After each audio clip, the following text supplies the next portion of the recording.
can ask the flowers. I sit for hours, telling all the bluebirds, the bill and coo birds. This is Daryl and Alana. And if you have been on TikTok or YouTube all this while, you must have seen them. He's 6'4" and she's 5'2". They have 5 million followers on TikTok and 3.5 million on YouTube. They post quite frequently, and if you scroll on their page, you would notice something. Every single video is about the same thing. Not their personality, not their story, not the activities they do together, but the space between them, specifically the 14 inches space between them. And I'm not here to say tall guys can date short girls. For the love of Christ, if you fall in love with anybody, you should date them. And I'm not here to say that height difference are inherently weird. I'm here to ask the question of what happens when the height difference becomes the whole base of the relationship. When couple content stop looking like a relationship and start to look like a fetish with a family-friendly filter. Because I think this is exactly what is happening here, and the comment section proves it. I sit for hours, telling all the bluebirds, the bill and coo birds. You can. So let's meet the product. He was born in Ukraine in 1995. He's 6'4". His entire brand is Aquaman. That's it. That's the whole pitch. The Aquaman you deserve. And look, that's fine. People build brands on the appearance all the time. This is not the first time we're seeing it. But what is interesting is what happens when you pair this aesthetic with a partner that is 5'2" and build your whole entire brand about the difference between your size. And this isn't a small operation, this is a major content business. And if you look at the titles, not at the comments yet, just at the title, you'll start to see the architecture. Notice what's missing: activities, hobbies, jokes about their actual life. Most couple content creators have a thing that they share. They travel, they post vlogs, morning routines, activities they do together. But in this case, their thing is purely physical proportions. Their titles don't describe what they do, who they are, but just how they are different in size. And here's the crucial move. He's not just a tall boyfriend. He's Aquaman, a mythical figure, superhuman skill. And she's not just short, she's pocket size, tiny, little. The words they use matter because they push this from cute contrast into something more. It's not two people anymore, it's a giant and a doll, a beast and beauty, a god and, well, anything that fits in his pocket. And if that was just a visual style, then that's fine. But then you scroll and you see what the audience are actually here for. The comment section of this video follows a pattern, and together they tell you what this content is actually about. How do you guys kiss? How does it work? What's the mechanism behind this? And their all-time favorite, the train gif. This is common, and high difference couple have spoken about it. The question they usually get asked is not how did you meet, how are you guys together, but how do you guys do it?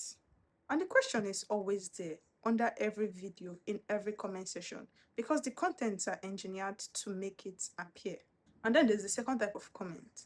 This is the height difference I deserve. I want a big boy too. Where can I find someone like you? And these aren't reactions to relationship. These are people shopping for a fantasy. The comment treat this couple like a catalog, and the creators know it. That's why the title keep getting more and more explicit about the gap. The gap is basically the product that you're selling. The third type of comment, and these ones are the ones that are genuinely uncomfortable with the content. Comments like, she's literally so tiny, she looks like a child, and this is pedophilia. Now, it's obvious that she's not a child, she's a grown woman and she has a child. But then the content is placing her in such a way that makes her feel and appear like a child. You see captions here, little, small, and usually these are words associated with children or pets. And when this language is being applied to a romantic partner in a sexual context, because let's be clear, the comment section has been sexualized. You end up with an aesthetic that eroticizes childlike appearance and childlike proportions and childlike vulnerability. And I'm not saying that's their intention, I am saying that's the effect. And the effect is what matters when 5 million people are watching. Now, if you have watched enough of their content, you must have noticed a recurring audio. A song called Pretty Little Baby, specifically the line that says, "You can ask the flowers. I sit for hours." They have dozens of videos done with this sound and millions of views on each of these videos. And this is a bit. He never explicitly says anything sexual, but he subconsciously acknowledges the comment, and you can see it in their recent video. He acknowledged the comment directly in the video. So it's not just, oh, we are thinking this and we are commenting this in the comment section. It's, I know that you guys are thinking this and I am doing this on purpose so that you guys will keep asking these questions. Think about what the narrative actually is. It's not about compatibility. It's not about partnership.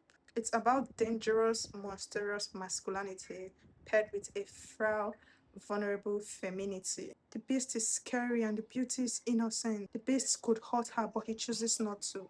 That is the fantasy. When you brand your relationship as the beauty and the beast trope, you're not telling us that, oh, look, this is my partner. You're not saying we're a good match. You're saying, look at this predator and prey aesthetic.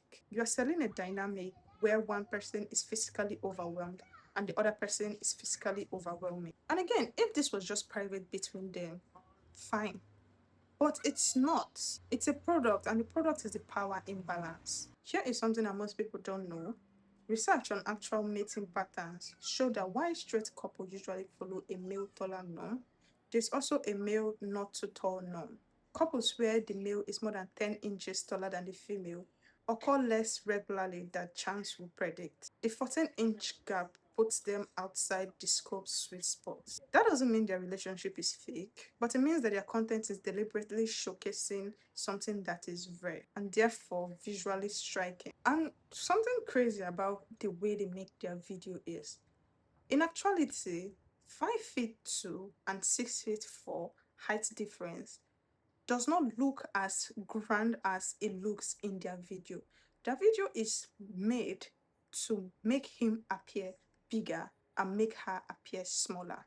When he's making content with her, he usually stands closer to the camera and she stands far from the camera. When you are looking at it, he's more zoomed in and she's smaller in the background. All their content is just trying to emphasize the fact that, oh, he's a very big guy, she's very tiny. Even when they do the whole comparison with shoes and clothes and all that, you see that they specifically pick tiny piece of clothing. She's picking a micro short while his short is a full knee length short, or he has a full t-shirt and she has this tiny bra top to make it seem like, oh my god, his clothes are so big and mine are so tiny. The entire video is just to emphasize on their size difference. And honestly, that is very weird. If that's what they're aiming for, obviously that's what they're aiming for, because with the type of content that they're having and they're encouraging, they're just trying to sell out something not very okay. Now, I want to talk about the infantilization of their content, because this is where it really gets weird. Alana is a mother. They both have a daughter. In real life, she's an adult woman raising a child. But in their content, she's always being framed like this little girl, this childlike nature, and saying titles like my little girlfriend, tiny, pocket size. Come on. I'm not saying that they're doing anything illegal and he's a predator and she's being abused or stuff like that. I'm saying this aesthetic erotizes childlike vulnerability. It takes an adult woman and frames her like a child and then places that child in a romantic or sexual context. And when millions of people consume this content without seeing anything wrong with it, that's really something we should think about. The fact that these two comments exist in the comment section should tell us something. So, what is this really? This is definitely not a couple sharing their life. It's a couple selling their physical contract and have built a multi-million following base from doing that. Their height difference isn't a part of their content. It's basically their whole content. And the audience isn't watching a relationship. They are consuming fetish object. They ask the flower audio is the wing and the comment section is the confirmation. The algorithm is the enabler and the creators are the architects. If the height gap is the product, then what happens when the camera are turned off and when the product isn't on display? I don't know, and I don't think the content is interested in answering that because the content isn't really about them. It's just about their 14-inch height gap. And as long as people keep asking the flower, the product keeps selling. So yeah, that's my take on the height difference content economy. And let me know what you think in the comment section. Do you see this as harmless couple content or is there more going on behind the scene? And if you know that creators that fall in this pattern, drop their name in the comment section and we might do a part 2. So guys, thanks for watching. If you have made it this far, please like the video, comment, and subscribe to the channel if you're not already subscribed. I'll see you in the next one.